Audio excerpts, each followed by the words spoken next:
but Baptiste and Cath are open, and that's they may give that composition over to Calamity, like you said, Bacon. So they may opt for taking the Baptiste here, but Baptiste isn't good into a Baron. So now Baptiste and Cath are open. It's gonna counter the glaive completely.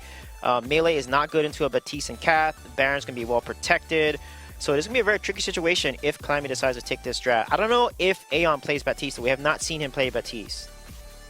That's always going to be one of the questions with the newer teams, is like, what is actually in the hero pool of these guys? Like, can they play this composition? The Catherine's locked in. Yep. Looks like they are going that way. We've got that Silence duo coming on through alongside a Baron. We've seen this exact composition yesterday, and it was devastating. Yeah, so now Dynasty, they need to outrange. They need to play like Scarf again. They need to play maybe Sky if they want to, but that's risky against a Baron, so Scarf is going to be picked up here.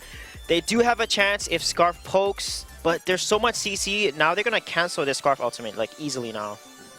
It's going to be a lot about trying to hold that Scarf ultimate potentially, make sure that you can use that either after the silences or, you know, play around that correctly and maybe use a Crucible correctly as well. Yeah, the main thing is to use the Crucible on the Fearsome Shade and either wait for the silence or use the Scarf ultimate before the silence connects, because if once you start channeling it, the silence doesn't stop the Scarf ultimate. It still goes through.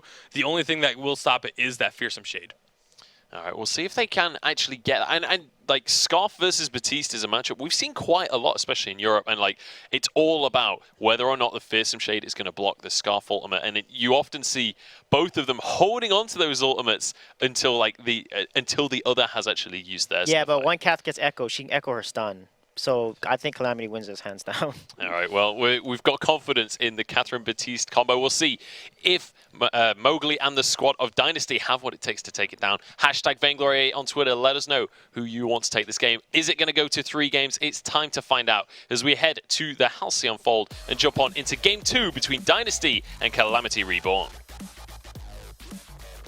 Well, this surely should be a very good game. Calamity have a little bit stronger of a draft here. The Baptiste plus the Baron and the Catherine. We've seen people talking about this combo quite a bit. We've seen the success of this combination of draft picks here as well. Now, Jackson, do you think Calamity have a little better chance based off of what we just see in the draft here?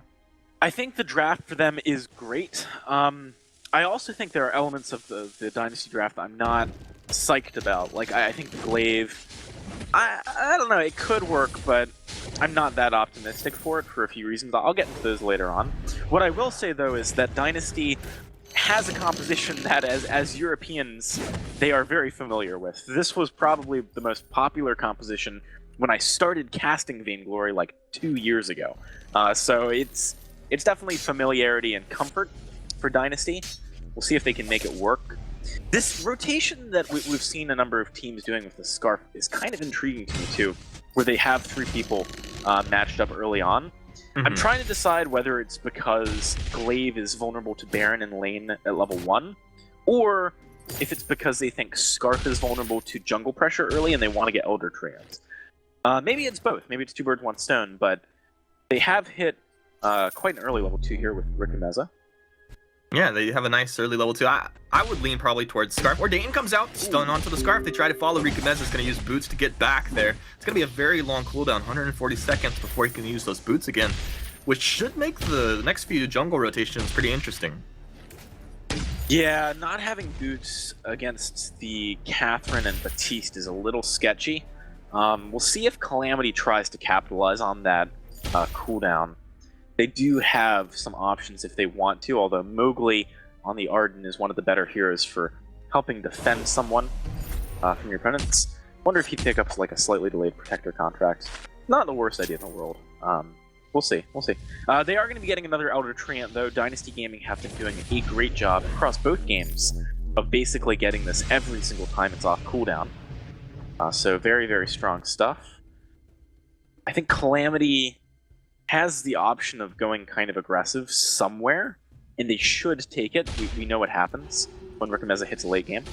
Well, it appears to have that aggression right in the lane, but PT Lamb just a little too far under that tier 1 turret for Calamity to feel comfortable on the dive. Plus Mowgli here now, they'll have to rethink any aggression that was being planned.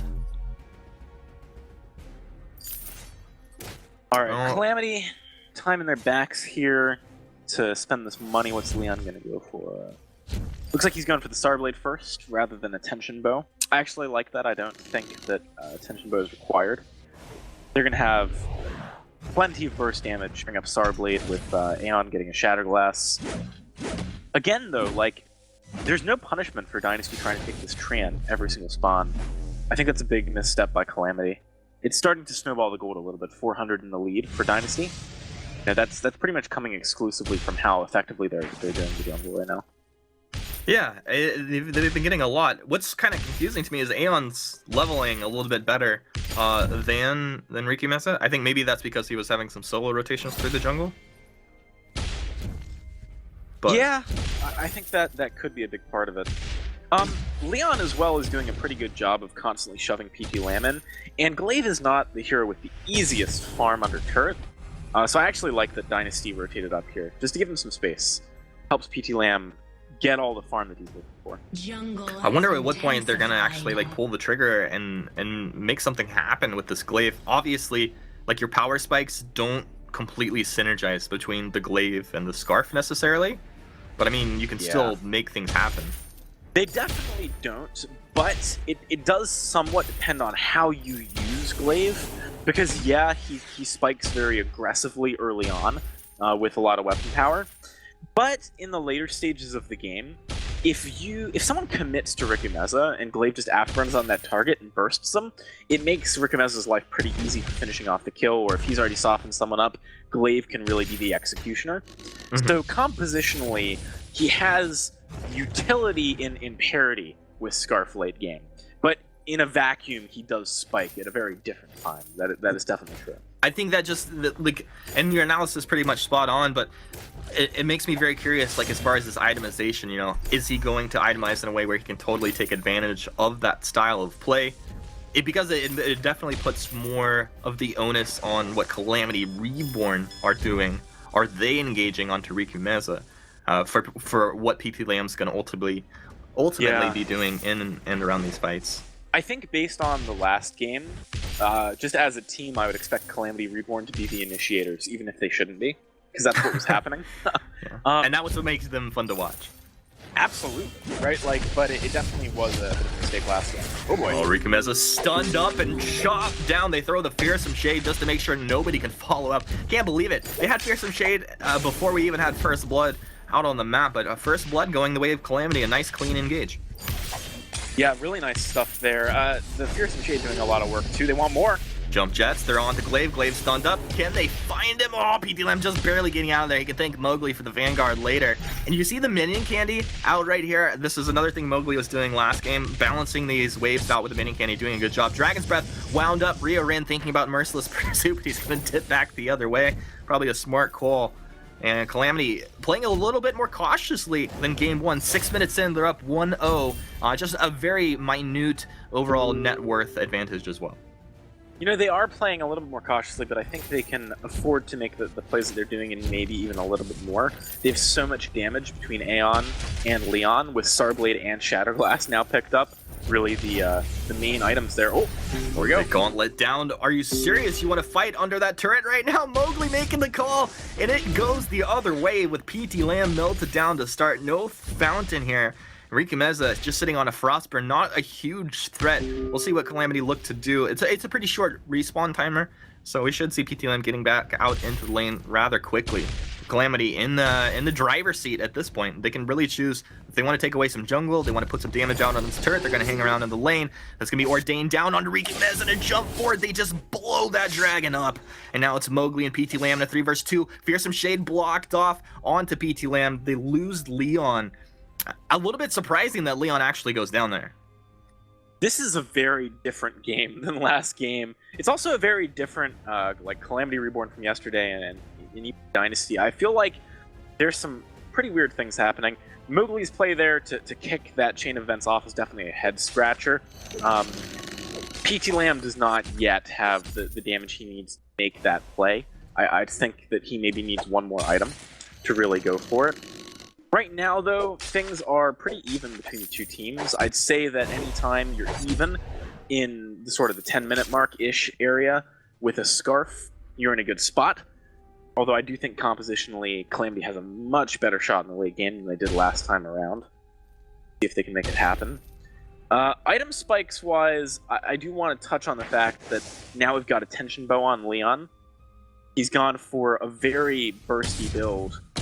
That should be able to take down either Glaive or Rickameza pretty easily, because PT Lamb has really tunneled onto the weapon here. You know, he's not going for shield. He's not going for like an Atlas to shut down Leon. He is pretty much just going for damage, which, you know, it can be hard to use if Mowgli doesn't find a good gauntlet. And it looks like he's also going for a little bit of sustain, which I find interesting. Especially when we're talking about maybe his main job in these fights might be to do a bit of peeling and damage at the point that they go into Rikimeza. And that's not how they fought the last fight. It was very engage heavy. PT Lamb offensively afterburning, and jump jets will connect. A defensive afterburn in the Vanguard gets PT Lamb out of trouble. You see Calamity sensing their opponents were in a vulnerable position, and Dynasty voluntarily put themselves forward in the lane. Another minion candy will come out. Mowgli looks to just stall out the pressure coming from Calamity. Mowgli with the gauntlet forward. They've trapped out Aeon here, but it's Rikimeza on the backside getting funneled down. PT Lamb trying to do the work. He's getting melted by Aeon. Rikimeza's Dragon Breath is just kind of burning out the ocean on the top side of the map here as he can't really commit into the fight. Moving forward, Leon jump jets forward, looking for a target, just a little bit short of the range that he needs. Mowgli with the blood for blood. He's going to get slapped. Self Vanguard and a stun. Riren finding that merciless pursuit. Just another stack of that captain of the guard for him. And, you know, no one's going to go down at the end of it. But once again, Calamity just kind of poking and prodding, looking for that weakness in Dynasty. You know, it's honestly impressive that they're not finding more of that weakness, though, given the fact that they are a team that spikes much earlier overall. You know, Rikimeza is pretty urgently in need of an Eve of Harvest to make these fights happen. He's not that close yet. There was no kill there, no turret picked up from Calamity. I think some of it was split focus. Rikimeza was a very heavy focus for both Leon and Ryuren, whereas Aeon nearly killed PT Lamb by himself. Yeah. With better focus fire there, I do think Calamity walks away with a kill. By getting a kill, they probably get the turret. So this is kind of interesting. I wasn't expecting in team fights for Calamity to have any issues in syncing up. He's got to be careful. With the Ordained, he'll get stunned up as he afterburns away, but he's far enough away from the jaws of Leon and Aeon that he's going to be all right in this moment. Well, it looks like once again, though, Jackson, Calamity kind of preparing for another soft push.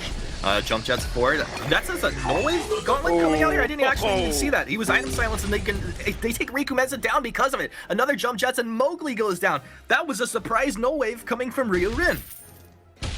So a couple of things to break down there. For a start, great chaining of the crowd control from Calamity. That's much more what I was expecting from them when I was talking about their synergy in team fights. Also, yeah, the item silence was pretty big. Ryuren with that early null wave doing a lot of work against Mowgli. It is preemptive as well. It kind of says, all right, you want to buy an Echo? Well, how effective is that really going to be? You know, if you go for your gauntlet and then you get null waved, you kind of have to echo like a Vanguard or something. And that's not a situation you want to be in. Your abilities to be effective. But then also, you know, PT Lamb, strategically, what was he doing? You know, going for those camps. He didn't even fully clear the jungle as Leon picks up a front treant there. That's a desperation move, man. That's like, I'm not getting anything off the map. If I don't go do this right now, what can I do? This is the fallacy, though, because Dynasty is not desperate right now. Like, they can afford to just sit back and maybe lose a little bit on the map. It's not the end of the world. Whoa! Rikimeza getting burst down from the Blaster actually maybe getting blocked off there, but it's that splash damage coming from Leon, bursting them down. Null Wave's going to come through on the backside after Gauntlet cast here. And Mowgli left scratching his head like, what is actually happening here, team? I felt like maybe maybe we had an opportunity. I have a huge cooldown now, 100-second cooldown on that gauntlet. PT Lamb has the Vanguard. He's on the front line for his team. Fairly tanky. Now in that goop, the Dragon Shield can come out. Ryuren very far back. Ryuren melted down. PT Lamb, though, he'll get blown up. Leon jumps forward. The jump jet's almost taking Rikimeza out. He'll take Mowgli down, though. A lot of firepower coming out of this Baron at the moment. Honestly, though, Aeon is my hero with these Fearsome Shade. He's trying to make up for some lost face, I think, from last game. Doing so much work there, consistently hitting bare minimum 2 people, quite frequently 3. When you have this many things you want to Crucible on the enemy's team, it's pretty difficult to know which one to go for. And honestly, the fact that Aeon is not trying to stagger and combo, but rather stagger around cooldowns that Dynasty have, is really smart. And that's a clever adaptation to the play that you normally want to be making as a Batiste. Dynasty, they're not out of this game, but definitely Calamity have a solid lead right now. Rikomeza needs to hit a 3rd tier 3 item, because he's actually gone for Broken Myth, and I think, sure, you do need to do good damage here, but Eve of Harvest would give you the windows to keep laying down more rotations. I don't think you need every rotation to deal even 20% more damage when you could just be laying down like 3 or 4 more total with an Eve of Harvest. But there you go. That's going to be the plan from Rikomeza. He, obviously, I think you make a good point, but he picks up that Crystal Infusion instead of going deeper into the Eve of Harvest build. Eventually, we assume that will come out, but he's making the case right here, right now, that he doesn't feel like he can actually wait to pick that item up. I mean, by going for a Crystal Infusion, you're doubling down. You're saying, all right, this amplifies even the Crystal Infusion. I'm going to do a lot of work. You gotta be careful. They tried to turn it. The Gauntlet, Rikomeza stunned up on the backside. Dragon's Breath burning down. It's not enough. Leon, they traded 1-for-1. Rear trying to frontline on this team. PT Lamb thinking about running. The Ordain stuns him up. Aeon, can he get the bad mojo? He's empowered at the end of this. This is PT Lamb over the top. PT Lamb gets it. Dynasty Gaming turning this around. You said they are not out of this one just yet, and I think they've proven that right here. What a gutsy call from Dynasty. When you see Calamity engaging on you to say, you know what? Nah, we're engaging on you right now. The sort of thin line that Dynasty walked there was pretty crazy. I do think that there was a huge misplay from Ryu Ren there. He decided to run from the fight when a basic attack would have actually killed PT Lamb. Not to mention, he actually allowed for PT Lamb to walk away because of Ryu Ren's retreat and reset the minion aggro, which normally that's not something I would ever point out, but the minions were attacking PT Lamb and they nearly killed him. They would have had he been forced to not untether them by being able to get back there. So yeah, overall, great ballsy play by Dynasty. They needed to do something, but at the same time, some edges given away there by Calamity. It's pretty crazy that Rikomeza didn't die, given the way that he used his reflex block.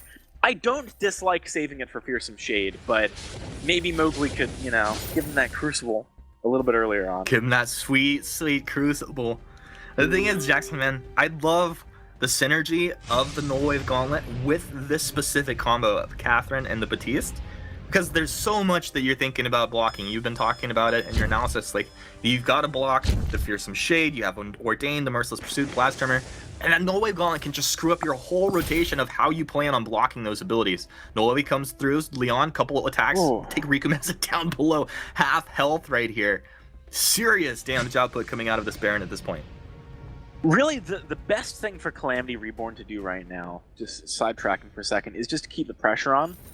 Every time they push the wave this close to the base, they're making it very scary for the jungle camps to be taken by Dynasty, and Rikomeza needs every single coin of gold he can get right now. He needs Eve. I can't understate that, or overstate that rather at all. He really does. You see these fights where Leon, by himself, is able to move up and chunk Rikomeza to half. What you need to be able to do off the back of that is turn, throw a Spitfire, and heal 10% of your health. You've got to be able to get something back, right? There's just too much done at that point for you to not have some way of getting health back. It's really, really rough for Dynasty, though. They need to find some kind of opening here. Kraken is on the map now. Any play that goes wrong is going to get punished very heavily. I'd like to see Calamity keep the pressure going here. They need to, as far as I'm concerned. Yeah, it's really tough. If you're Dynasty at this point, Calamity bearing down on you. And Rikomeza, he picked up his second infusion before. All he did, he upgraded his battery, right? So he's slowly progressing towards that item. We'll see if he can get himself there. But this is Calamity as a unit moving up from the bottom right tri-brush They're going to throw some damage out into this bush. They ignite the goop down. They're taking a bit of damage. Dragon's Breath coming down. They can't hold off the gauntlet. Oh no, that's not what you wanted in Fearsome Shade. Not enough though. They've taken Ryurin down. I didn't see that play actually happening there. Leon, he jumps in. He wants to fight. I'm not sure that's the play, man. Aeon, he's left for dead here. He'll get one big bad mojo to take the dragon down, but leaves PT Lamb and Mowgli standing for the ace. Questionable decisions in the end. This is a big win for Dynasty. It really is, and man, the gauntlet getting canceled off there, like you're saying, huge. Kraken going to be taken off the back of this. Dynasty could not have asked for a better fight. Humanist, I thought this was Calamity's game, you know, from draft to an extent, but also looking at the mid-game, they just seemed like they had a very convincing lead. They've not been executing on it perfectly. They've been giving away small windows. And when you talk about the best players in the game, one of the characteristics they all share is, you know, even if they're behind, they look for that one window back in and how they can exploit it. And Dynasty's done a great job. They really have. PT Lamb and Mowgli especially, I want to give credit to for picking fights off the back of, you know, trades that they just barely win. It takes so much cojones to know, or at least to think, to make the decision to go in when it's such a fine line that you're walking between winning and losing the fights. I mean, you saw PT Lamb live on, I think it was literally like 10 health earlier. Having the wherewithal to go for that is very difficult in the heat of them. Blast Trimmer blocked off. Leon jumps forward, jump jets, hitting Mowgli. That's not the target he wants, but that's the target that he found. As Calamity trying to take down Kraken, should be able to do so. I'm not sure Dynasty hang around. Well, they're thinking about it. If they were to hang around, it would have been because they thought one Spitfire would kill the turret. There's no other reason for them to. It's misleading, right? If you block something like a Blast Tremor, a lot of team compositions want to go in off the back of that because it's just such a massive ultimate, such a massive cooldown that you've dealt with. But you got to remember that Fearsome Shade is still on the board, and Null Wave Gauntlet. There's still a lot of interruptive abilities on Calamity Reborn, so just blocking a Blast Tremor is really only enough to be able to stay in like threat going in and allow Kraken to take the turn. Yeah, it's such a tough position to be in. I'm not really jealous. Well, the crowd control they have to block off this game. One thing I'm going to keep my eyes on here, AJ, though, is the Echo out on Mowgli. I want to see those delicious double gauntlets coming down here shortly. If he doesn't get silenced up, stunned up in place here. See, this is an interesting position. One gauntlet down. This is going to be the on cannon coming right down on top of PT Lamb. Mowgli, he throws out the fountain. It is Leon to go down first. Calamity melting here as Dynasty have the complete advantage of this fight. It's like, did they even get any damage out across the board here? That was all Dynasty. Lots of things to mention with that fight. Firstly, Mowgli, good snap decision to go in. I really like that. PT Lamb walked all the way to engage. He did not use Afterburn to engage. That's key because it meant he could follow Baron after he tried to retreat. So smart. On top of that, very nice positioning from PT Lamb. He stayed, Rikameza, he stayed all the way out of range whilst channeling Dragon's Breath so that he knew he could finish it, which made timing Fearsome Shade very difficult from Aeon. Everything about that last fight was perfect from Dynasty. They have really done some work. They've put the work in from split number one. I'm very excited to see if they can make it all the way this weekend here. I'm really excited as well. And, you know, we see teams win with all sorts of different play styles. Sometimes it's mechanical 1v1 outplays. Sometimes it's just a luck of the draw. It's the draft. This really felt like a cohesive unit, a real team victory. It's exciting to see for Dynasty. So we're going to keep this broadcast moving. We're going to throw it back over to our